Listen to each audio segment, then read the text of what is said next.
Hello dear students, मी तुमची विज्ञानची शिक्षिका वैष्णवी पाटील. स्वागत आहे तुमचं गुरुबर्या अकॅडमीमध्ये. विद्यार्थी मित्रांनो, आज आपण तुमच्या आठव्या पाठाला आपण यापूर्वीच्या भागामध्ये सुरुवात केलेली आहे. त्याचा पहिला भाग पाहिलेला आहे. त्यामध्ये आपण बऱ्याचशा गोष्टी शिकलेल्या आहोत. त्यामध्ये सुरुवातीला आपण पाहिलं की प्रदूषण म्हणजे नेमकं काय, मग प्रदूषणामध्ये प्रदूषके काय असतात, प्रदूषणाचे वेगवेगळे प्रकार, आणि त्याच्यामध्येच आपण हवा प्रदूषण ला सुरुवात सुद्धा केलेली आहे. त्याच्या मागची जी काही मानवनिर्मित आणि नैसर्गिक कारणे होती ती सुद्धा आपण समजून घेतलेली आहे. तर आजचा जो काही भाग आहे तो आपला या पाठाचा दुसरा भाग आहे. यामध्ये आपण यापुढचा जो काही भाग असेल तो व्यवस्थितपणे समजून घेऊयात. तर चला सुरुवात करूया आपल्या आजच्या या भागाला. तर सुरुवातीलाच तुम्हाला माहिती आहे का, या संदर्भाखाली तुम्हाला काही माहिती दिलेली आहे. तर बघा माहिती काय आहे की 2 डिसेंबर 1984 रात्री भोपाळमध्ये आतापर्यंतची सर्वात भयानक औद्योगिक दुर्घटना घडली. आणि ती औद्योगिक दुर्घटना घडली तेथे अपघातातून घडलेल्या वायुगळतीमुळे 8,000 लोक प्राणाला मुकले गेले. भोपाळ गॅस दुर्घटनेबद्दल अधिक माहिती मिळवा आणि त्या आधारे पुढील मुद्द्यांची चर्चा करा. दुर्घटनेचे स्वरूप, कारण, नंतरचे परिणाम, प्रतिबंधात्मक उपाय, अशा बऱ्याचशा गोष्टी तुम्हाला त्या ठिकाणी शोधायच्या आहेत. तर नेमकं काय घडलं होतं बघा, थोडक्यात सांगते अगदी. तर 2 डिसेंबर 1984 ला रात्री भोपाळमध्ये त्या ठिकाणी एक रसायने बनवण्याचा कारखाना होता आणि त्या ठिकाणी वायुगळती झाली. आणि वायुगळती झाल्यामुळे त्या ठिकाणी जो काही घातक वायू म्हणून मिथेन या वायूकडे बघितलं जातं, तर त्या वायूची टाकी मधून त्याची वायुगळती व्हायला लागली हळूहळू, आणि तो जो काही वायू आहे तो संपूर्ण भोपाळमध्ये पसरला गेला. आणि त्याचेच विपरीत परिणाम असे झाले की जवळपास बरेचसे लोक हे मृत्युमुखी पडले. काही जणांना वेगवेगळे आजार झाले. जी काही जमीन आहे तर त्या जमिनीमधली सुपीकता निघून गेली. तेथील पाणी सुद्धा काय झालं, प्रदूषित झालं. अशा वेगवेगळ्या गोष्टींना आणि समस्यांना तेथील लोकांना सामोरं जावं लागलं. तर ही होती भोपाळ ट्रॅजेडी. याला भोपाळ ट्रॅजेडी म्हणून सुद्धा ओळखलं जातं बरं का. त्यानंतर पुढे बघा की हवा प्रदूषणाचा वनस्पती व प्राणी यांच्यावर होणारा परिणाम काय असतो. तर जे काही हवा प्रदूषण असतं, आता हवा प्रदूषण होतं म्हणजे अर्थातच हवेमध्ये विविध दूषितीकरण करणारे घटक मिसळले जातात, प्रदूषके मिसळले जातात. मग त्याचा वनस्पतींवरती आणि प्राण्यांवरती कोणते कोणते परिणाम होतात. तर वनस्पतींवरती काय परिणाम होतात बघा. पहिला मुद्दा की पर्णछिद्रे बुजून जातात. आता पर्णछिद्रे काय असतात हाच प्रश्न पडला असेल बरोबर. तर लक्ष द्या इकडे, वनस्पतींच्या पानांच्या पाठीमागच्या बाजूला, बरोबर. आता समजा हे पान आहे, हे त्याची पुढची बाजू आणि ही त्याची पाठीमागची बाजू. तर या पाठीमागच्या बाजूवरती छोटे छोटे छिद्र असतात आणि त्या छिद्राद्वारे ही वनस्पती काय करतात, तर त्यांना हवे असलेले वेगवेगळे वायू घेतात किंवा मग त्यांच्या शरीरामध्ये असणारे जे काही वेगवेगळे टाकाऊ पदार्थ आहेत तर त्या छिद्रांद्वारे ते बाहेर टाकतात. त्यालाच पर्णछिद्रे म्हणजेच स्टोमॅटा असं म्हणलं जातं. मग ही जी काही पर्णछिद्रे आहेत ते बुजून जातात आणि ती जर बुजून गेली तर वनस्पतींची जी काही वहन संस्था आहे ती व्यवस्थितपणे कार्य करेल का. वनस्पतींच्या शरीरामध्ये खूप मोठ्या प्रमाणात टाकाऊ पदार्थ जमतील किंवा मग जे काही वायू आहेत तर ते वायू काय होणार नाहीत, त्यांचं व्यवस्थितपणे वहन होणार नाही. त्यानंतर दुसरा परिणाम हा होईल की प्रकाश संश्लेषणाची क्रिया मंदावते. तर वनस्पतींमध्ये प्रकाश संश्लेषण अगदी व्यवस्थितपणे होत नाही. म्हणजे काय होतं बघा, तर जी काही प्रकाश संश्लेषण प्रक्रिया आहे ज्याद्वारेच काय होतं वनस्पतींना आणि आपल्याला सुद्धा अन्न मिळतं, तर त्या प्रकाश संश्लेषण प्रक्रियेमध्ये बाधा येतो. त्यानंतर तिसरा मुद्दा, वनस्पतीची जी काही वाढ आहे ती खुंटते, म्हणजे ती वाढ कमी होते आणि त्या ठिकाणी त्या वनस्पतीची जी काही पानं आहेत ती गळायला सुरुवात होतात, ती पिवळी पडतात. असे त्याचे विपरीत परिणाम वनस्पतींवरती पाहायला मिळतात. आता हे झाले वनस्पतींवरचे परिणाम. अशाच पद्धतीने प्राण्यांवरती काय परिणाम होतात हवा प्रदूषणाचे. तर बघा, श्वसनावर विपरीत परिणाम होतो, म्हणजे श्वासोश्वास करण्यासाठी त्रास होतो. डोळ्यांचा दाह होतो, डोळ्यांमध्ये काय होते, आग पडते, डोळे खाजल्यासारखे वाटतात सतत सतत. तर या सर्व गोष्टी झालेल्या आपल्याला त्या ठिकाणी पाहायला मिळतात. त्यानंतर पुढे बघा, थोडे आठवा या संदर्भाखाली आपल्याला 2 प्रश्न देण्यात आलेले आहेत. त्यापैकी पहिला प्रश्न असा आहे की ओझोनच्या थराचं महत्व काय. आता तुम्ही ओझोनचा थर हा शब्द तरी ऐकलाच असेल. ओझोन थर हा आपल्या पृथ्वीच्या वरच्या भागाकडे काय असतो, तर पृथ्वीच्या वरच्या भागावरती एक छत्री सारखी रचना आहे, संरचना आहे. आणि त्याचं महत्व काय हे आपण पाहूया. थोडंसं सस्पेन्स ठेवा गाईज. ओके. दुसरा प्रश्न असा आहे की ओझोनच्या थरात घट होण्याची कारण कोणती आहे. बरीचशी कारण आपल्याला त्या ठिकाणी पाहायला मिळतील. तर इकडे बघा, आता ही आपली पृथ्वी आहे, हे वातावरण आहे आणि या वातावरणाच्या जवळपास 48 किलोमीटर उंचीवरती काय असतं, तर इथे ओझोनचा थर असतो. ओके. हा काय आहे, ओझोनचा थर. मग हा ओझोनचा थराचं काम काय, तर हा ओझोनचा थर सूर्यापासून येणारे जे काही अतिनील किरण आहेत, ज्याला आपण अल्ट्रा व्हायोलेट रेज म्हणतो, युव्ही रेज म्हणतात थोडक्यात यांना, तर त्यांचं फिल्ट्रेशन करतं थोडक्यात. आणि त्यांचं फिल्ट्रेशन करून आपल्याला जेवढे उपयुक्त अशी उष्णता आहे, ऊर्जा आहे, तेवढंच देण्याचं काम हा ओझोन करतो. पण काय झालं, आपण थोडेसे मॉडर्न झालो, आपण औद्योगिकरणाकडे वळायला गेलो आणि त्यामुळे आपण वेगवेगळे हानिकारक असे वायू सुद्धा वापरू लागलो.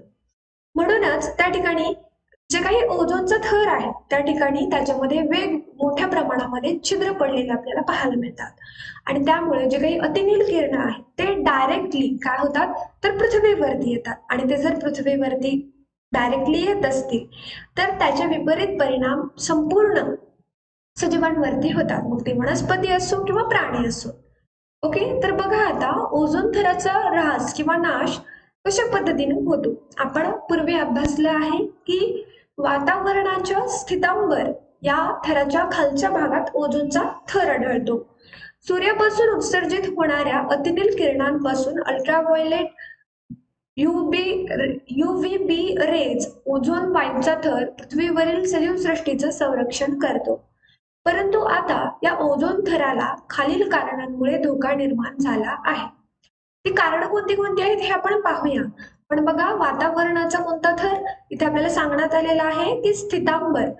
स्थितांबरच्या खालच्या बाजूला हा ओझोन थर असतो, जो की पृथ्वीपासून जवळपास 48 किलोमीटर एवढ्या उंचीवरती असतात. तर तुमच्या पुस्तकामध्ये दिलेला नाही, पण तुमच्या एक्स्ट्रा माहितीसाठी, तुमच्या एक्स्ट्रा नॉलेजसाठी मी तुम्हाला सांगितलेलं आहे.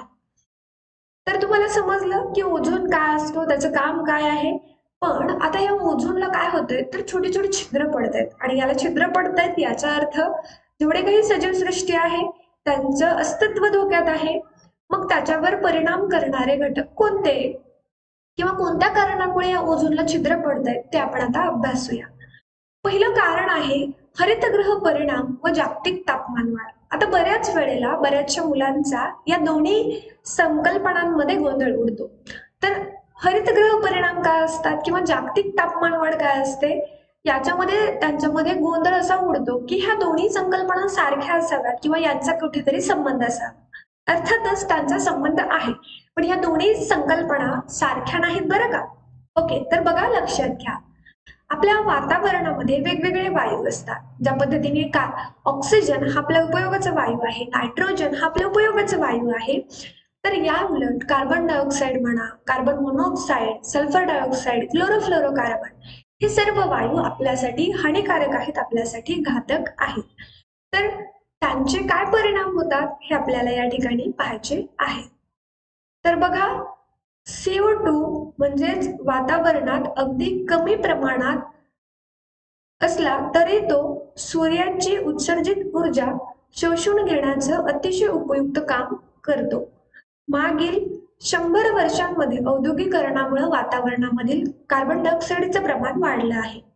आणि या कार्बन डायऑक्साईडचा पृथ्वीच्या तापमानावर होणारा परिणाम म्हणजेच हरितगृह परिणाम होय. कार्बन डायऑक्साईड प्रमाणेच नायट्रस ऑक्साईड, मिथेन वायू व क्लोरोफ्लोरोकार्बन हे पृथ्वीवरील वातावरणातील उष्णता रोखून ठेवतात. एकत्रितपणे त्यांना हरितगृह वायू असे म्हटले जाते. तर मानवाने मागच्या 100 वर्षामध्ये खूप मोठ्या प्रमाणात प्रगती केली, आपल्याला त्याचा अभिमान आहे.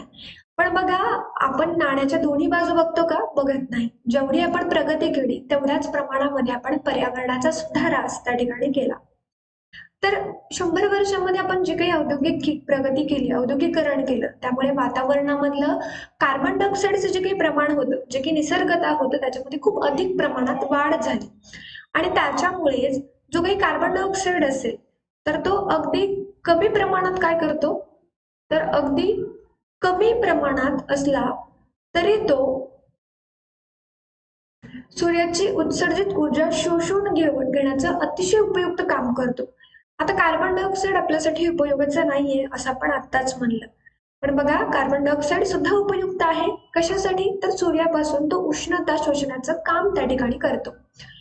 पण कार्बन डायऑक्साईडची वाढ झाली अर्थातच तो उष्णता सुद्धा जास्त प्रमाणामध्ये काय करेल?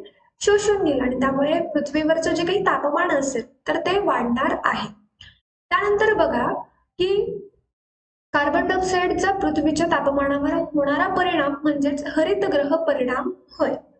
तर कार्बन डायऑक्साईड प्रमाणेच नायट्रस ऑक्साईड आहे, मिथेन वायू, क्लोरोफ्लोरोकार्बन हे वातावरणातील उष्णता रोखून ठेवतात.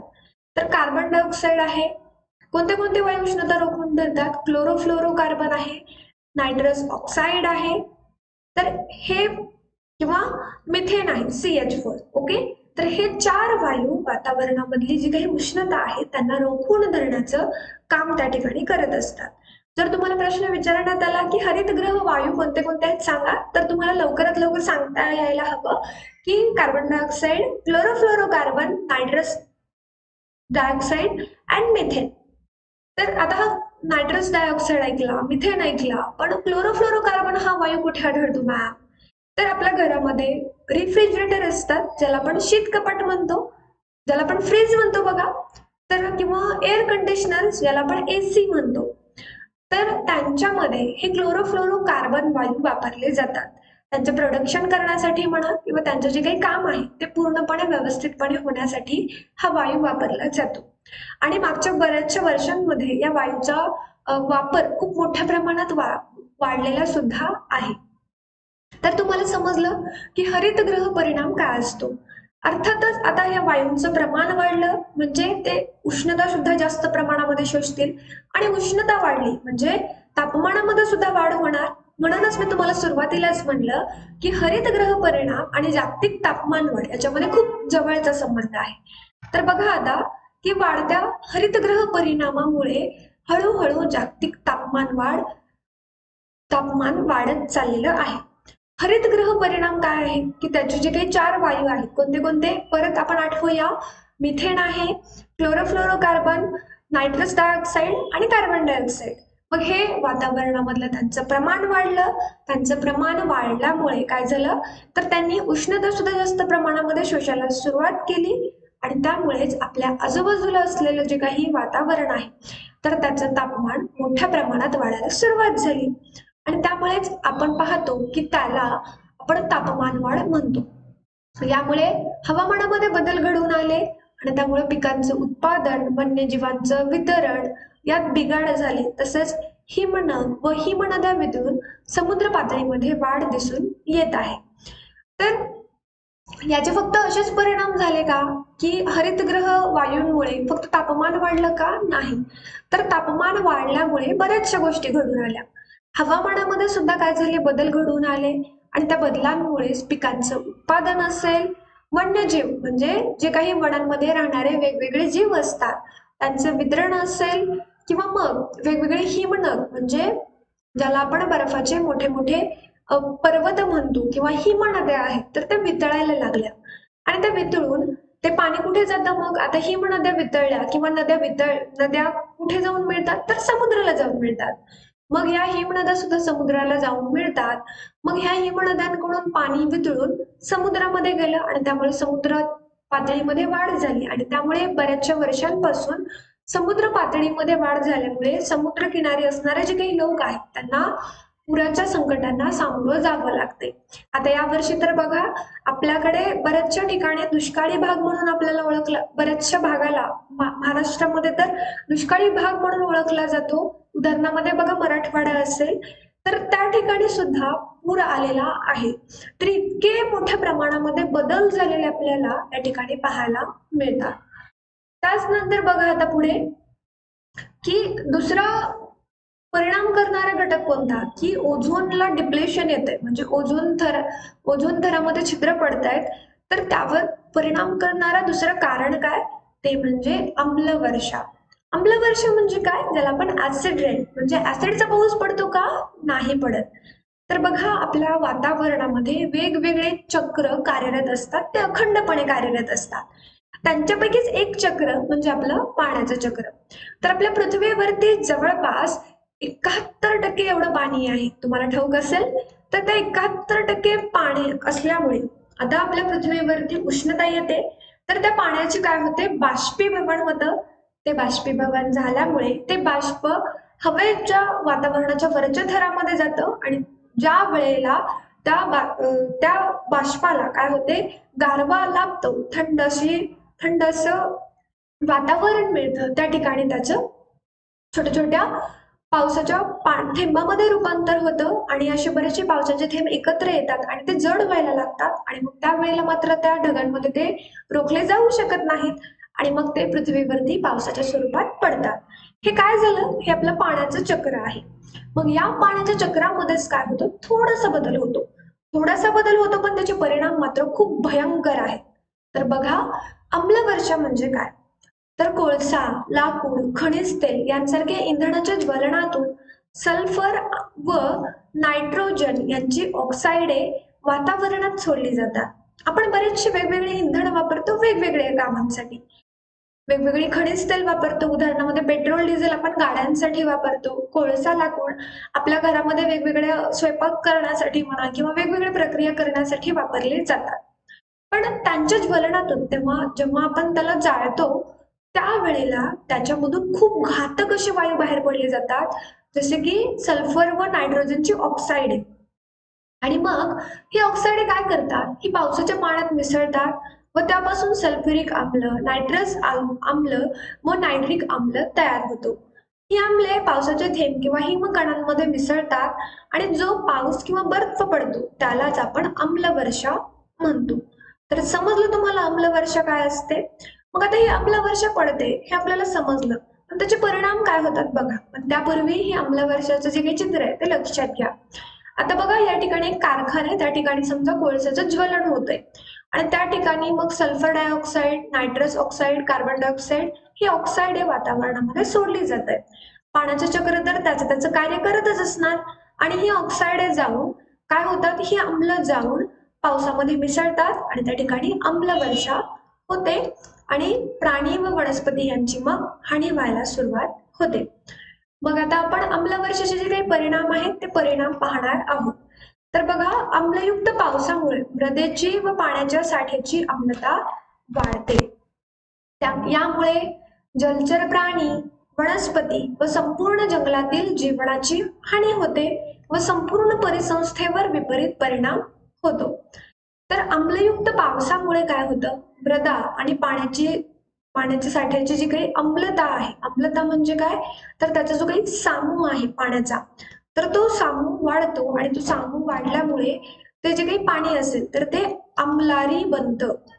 आम्लारी म्हणजे काय, तर त्याच्यामध्ये ऍसिडचं प्रमाण जास्त होतं थोडक्यात, आणि त्यामुळेच मृदेची सुपीकता कमी होते. पाण्यामध्ये जर पाहिलं आपण तर त्या ठिकाणी असणारे जे काही जलचर प्राणी आहेत, वनस्पती आहेत, संपूर्ण जंगलातील जीवनाची हानी होते, आणि त्याचा संपूर्ण परिणाम जे काही परिसंस्था आहेत ज्या की एकमेकांवरती अवलंबून असतात त्यांच्यावरती होतो. आता जे काही वेगवेगळे नैसर्गिक पाण्याचे स्रोत आहेत, आता यांच्याकडून या वनस्पती पाणी घेणार, या वनस्पतींना कोण खाणार पुन्हा, तर या वनस्पतींना वेगवेगळे घटक खात असतात. उदाहरणामध्ये या वनस्पतींना एखाद्या शेळीनं खाल्लं, त्या शेळीला खाणारा कोल्हा असतो, त्या कोल्ह्याला खाणारा परत काय असतो, वाघ असतो. तर अशा पद्धतीने हे ज्या काही साखळे आहेत त्या चालत असतात, आणि या साखळ्यांवरतीच त्याचे प्रत्यक्षात काय होत असतात, परिणाम होत असतात. आय होप तुम्हाला पहिला परिणाम समजला असावा. त्यानंतर पुढे बघा, दुसरा परिणाम असा आहे की इमारती, पुतळे, ऐतिहासिक वास्तू, पूल, धातूची मूर्ती, ताऱ्याची कुंपणं इत्यादीचं क्षरण होतं. तर याचं बेस्ट एक्झाम्पल म्हणजे काय, तर आपल्या भारतामध्ये असलेला ताजमहल.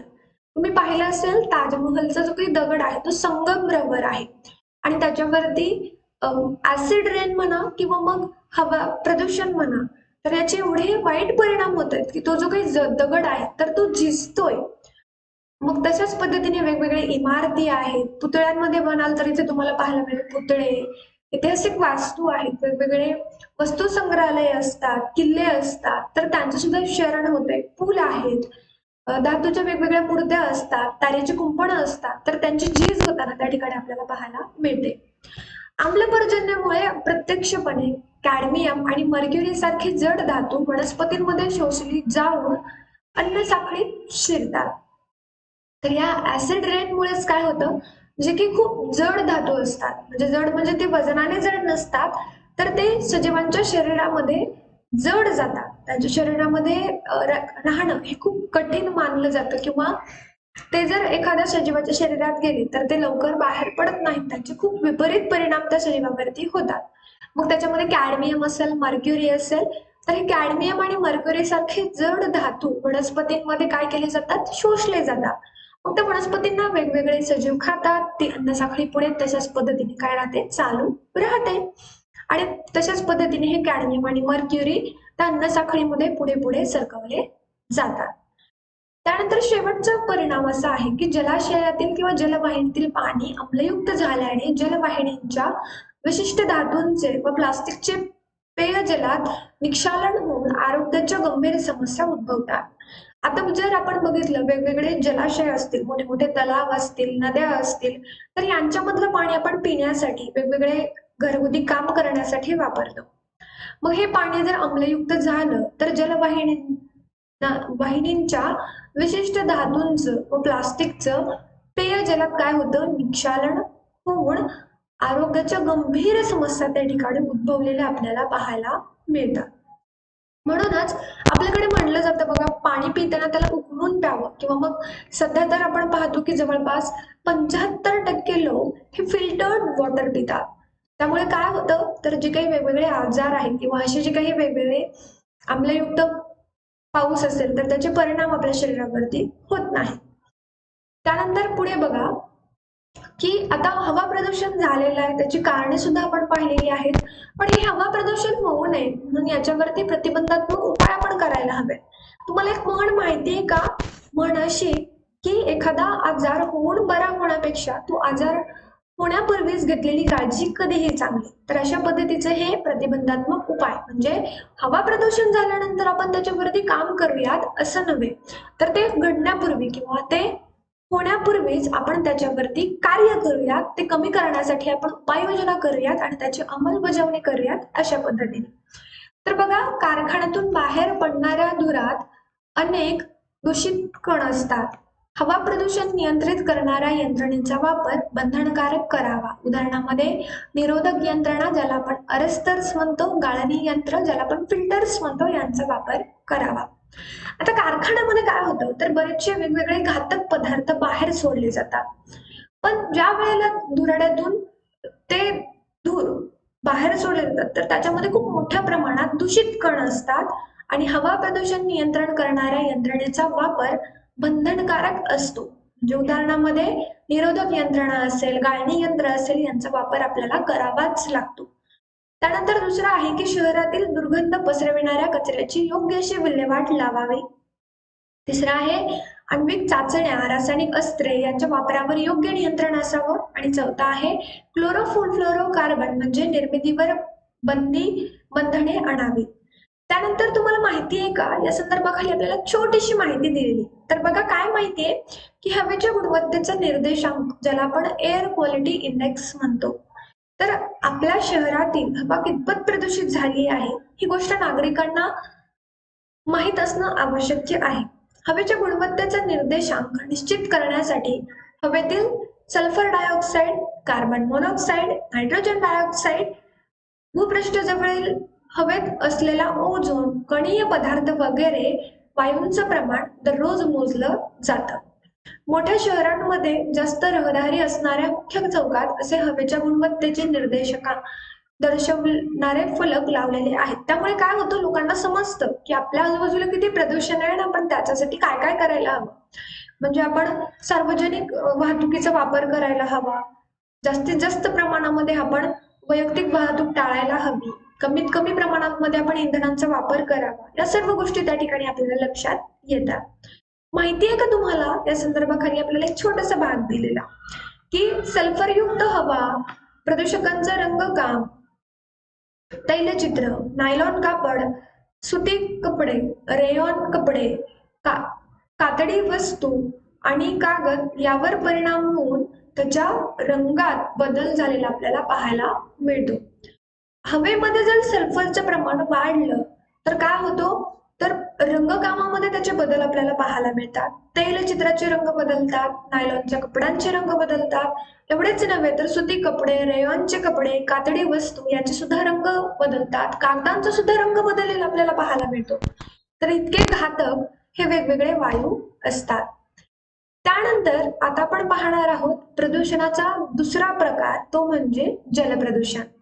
आतापर्यंत आपण काय पाहिलं मुलांना? आतापर्यंत आपण वायू प्रदूषण पाहिलं, त्याची कारणे पाहिली, त्याच्यावर प्रतिबंधात्मक उपाययोजना पाहिल्या. आता उपाययोजना पाहिल्यात, त्याच्यावरती आपण किती अंमलबजावणी करतो ते आपल्यालाच ठाऊक आहे. तर त्यानंतरचा दुसरा प्रकार आहे जलप्रदूषण. जलप्रदूषण म्हणजे काय? तर पाण्याचं प्रदूषण. हो, तर बघा, सांगा पाहू या संदर्भामध्ये आपल्याला 5 प्रश्न विचारण्यात आलेले आहेत. सुरुवातीला ते प्रश्न लक्षात घ्या आणि त्यांची उत्तरे देण्याचा प्रयत्न करा. पहिला प्रश्न बघा की वापरण्यास योग्य असे पाणी आपणास कोणत्या कोणत्या जलस्रोतांपासून मिळते? नदी, ओढे किंवा मग तलाव असतील, तर याच्यातून आपल्याला वापरण्यायोग्य असं पाणी मिळतं. दुसरा प्रश्न असा की पाण्याचा वापर आपण कोणत्या कोणत्या कारणांसाठी करतो? तर एक छोटीशी गोष्ट लक्षात घ्या, एक दिवस जर आपल्या घरात पाणी नाही आलं तर काय होतं? तर बऱ्याचशा गोष्टी घडतात. घरात महाभारत घडतं म्हणा, आहे की नाही? हो का नाही? तर तशाच पद्धतीने आपण पाण्याशिवाय एखादा दिवस सुद्धा कल्पना करू शकत नाही.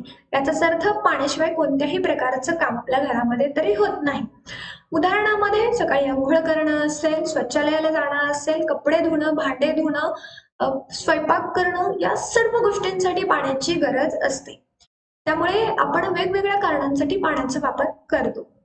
त्यानंतर आहे पृथ्वीवर एकूण क्षेत्रफळाच्या किती टक्के पाणी आहे? तर आपण आत्ताच पाहिलं होतं की जवळपास 71% पाणी आपल्या पृथ्वीवरती पाहायला मिळतं. कोणकोणत्या कारणांमुळे पाणी प्रदूषित होतं? तर बऱ्याचशा कारणांमुळे पाणी प्रदूषित होत असतं. पाण्याला जीवन असं का म्हणतात? तर आपल्या शरीरामध्ये जवळपास 50% काय आहे? 50% आपल्या शरीरात जवळपास 50% एवढ्या मोठ्या प्रमाणामध्ये पाणी आहे. तर त्या पाणी आहे, तर त्या पाण्याचे काय आपल्याला वेगवेगळे परिणाम या ठिकाणी आपल्याला पाहायला मिळतात. म्हणजे बघा नेमकं काय होतं, तर नेमकं त्या ठिकाणी म्हणूनच पाणी हे जीवन असं म्हटलं जातं. त्यानंतर बघा, नैसर्गिक व बाह्य घटकांच्या मिश्रणाने पाणी जेव्हा अस्वच्छ विषारी होतं तेव्हा त्यातील ऑक्सिजनचं प्रमाण घटतं आणि त्यामुळे सजीवांना अपाय होतो, साथीच्या रोगांचा फैलाव होतो, तेव्हा जलप्रदूषण झाले असे म्हणतात. तर नैसर्गिक आणि बाह्य घटकांच्या मिश्रणानं पाणी अस्वच्छ होतं, विषारी होतं, तेव्हा त्यातील जे काही ऑक्सिजनचं प्रमाण आहे ते मात्र कमी होतं आणि त्यामुळे जे काही वेगवेगळे सजीव आहेत तर त्यांच्यावरती अपाय होतो, साथीच्या रोगांचा फैलाव होतो, तेव्हाच त्या ठिकाणी जलप्रदूषण झालं असं आपण म्हणतो. त्यानंतर पुढचा मुद्दा बघा की गोड्या किंवा समुद्राच्या पाण्यातील प्रदूषणामध्ये भौतिक, रासायनिक व जैविक बदलांचा समावेश होतो. आता जलप्रदूषके कोणती कोणती आहेत? तर त्याचे 3 प्रकार आढळतात. पहिला प्रकार आहे जैविक जलप्रदूषके, म्हणजे शैवाल, जीवाणू, विषाणू व परजीवी सजीव यांच्यामुळे पाणी पिण्यायोग्य राहत नाही आणि या जैविक अशुद्धीमुळे रोग पसरतात. त्यानंतर आहे असेंद्रिय जलप्रदूषके. तर यामध्ये बघा बारीक वाळू, धुलीकण, मातीचे कण असे तरंगणारे पदार्थ, क्षारांचा साका, अर्सेनिक, कॅडमियम, सिसे, पारा यांची संयुग व किरणोत्सारी पदार्थांचे अंश त्या ठिकाणी आपल्याला पाहायला मिळतात. त्यानंतर शेवटचा आहे सेंद्रिय जलप्रदूषके, म्हणजे तणनाशक, कीटकनाशक, त्याच्यामध्ये खूप मोठ्या प्रमाणात रासायनिक घटक असतात, तर ते सर्व सेंद्रिय जलप्रदूषकांमध्ये येतात. आता आपल्याला माहिती आहे का तुम्हाला या संदर्भाखाली एक छोटीशी माहिती दिली आहे. तर बघा, तमिळनाडू राज्यात कातडी कमवण्याची अनेक केंद्र आहेत आणि त्यातून बाहेर टाकले जाणारे पाणी पलार या नदीत सोडलं जातं आणि त्यामुळेच त्या नदीला पझर म्हणजेच गटार नदी असं म्हणलं जातं. त्या ठिकाणी कातडी कमवण्याचे काय आहेत वेगवेगळे असे वेगवेगळ्या प्रकारचे केंद्र आहेत आणि त्या केंद्रांद्वारे खूप मोठ्या प्रमाणामध्ये घातक विषारी असं पाणी सोडलं जातं एका नदीमध्ये, ज्याचं नदीचं नाव आहे पलार नदी. आणि त्यामुळेच या नदीला पझर म्हणजेच पझर हा शब्द तमिळ आहे, तर त्याचा मराठी अर्थ गटर नदी असा होतो. तर जलप्रदूषणाबद्दल आपण खूप माहिती पाहणारच आहोत. तर आय होप आजचा जो काही भाग असेल तो या ठिकाणी संपतो. मी आशा करते तुम्हाला सर्व गोष्टी समजल्या असतील. आता यामध्ये तुम्हाला एखादा भाग समजला नसेल तर लगेच कमेंट करा किंवा मग आपला जो काही ऑफिशियल नंबर आहे त्यावरती सुद्धा तुम्ही मेसेजच्या स्वरूपात तुमच्या ज्या काही अडचणी असतील त्या अडचणी सुद्धा तुम्ही विचारू शकता. तर विद्यार्थी मित्रांनो, आपले बरेचसे सोशल मीडिया अकाउंट्स आहेत तर त्याच्या सुद्धा लिंक्स तुम्हाला या व्हिडिओच्या डिस्क्रिप्शन बॉक्समध्ये मिळतील. त्याही ठिकाणी तुम्ही जॉईन करू शकता. तशाच पद्धतीने या पाठाचा तिसरा भाग पाहण्यासाठी, त्याचा स्वाध्याय पाहण्यासाठी, यापुढील पाठ पाहण्यासाठी, या पूर्वीचे पाठ पाहण्यासाठी तुम्हाला आपल्या चॅनलच्या प्लेलिस्टमध्ये जावं लागेल. त्या ठिकाणी तुम्हाला इयत्ता 8वी विज्ञान या फोल्डरमध्ये सर्व व्हिडिओज मिळतील. तर ते पहा, त्यांचा व्यवस्थितपणे अभ्यास करा. काळजी घ्या स्वतःची. तर bye guys, take care, see you again later in next session. लवकरच भेटू आपण.